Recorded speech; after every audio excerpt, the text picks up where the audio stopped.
how to study and learn.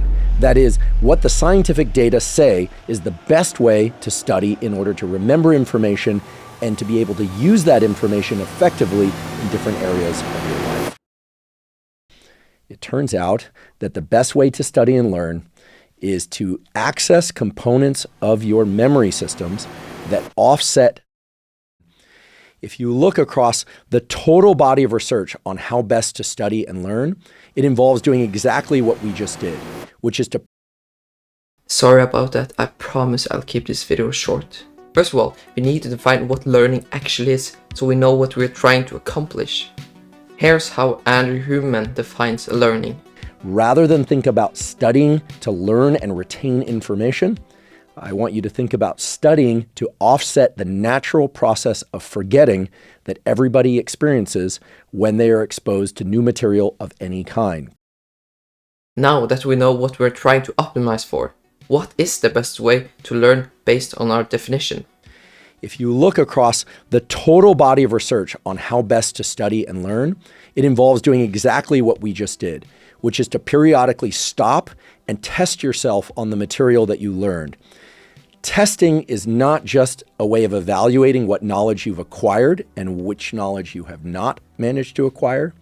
It also turns out to be the best tool for offsetting forgetting of any kind. Not exactly mind-blowing, right? But the way you do this is super important. So there's a special way to make periodic testing truly effective. It's actually been in plain sight all along.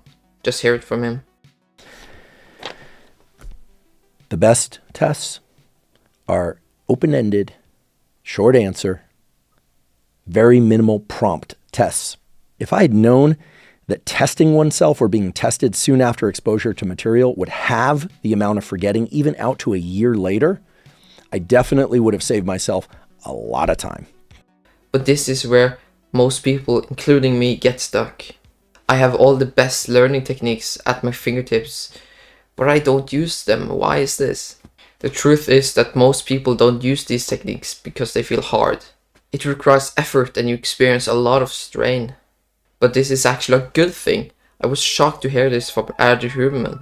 Okay, so the strain that you feel in trying to learn, the strain that you feel in forcing yourself to learn how to focus, that is good. That's a cue to your nervous system that it's going to need to change, that neuroplasticity needs to take place. And it totally makes sense. If it were easy, your brain wouldn't need to change. Just listen to him explain it. If you didn't feel that strain and you were able to perform whatever it is that you were doing or remember whatever information it is that you're being exposed to seamlessly, well, then your nervous system wouldn't have to change because it already has the capabilities within the neural circuits. So that strain that you feel, that agitation, is great. That's a cue that you are learning or that you set the learning process in motion.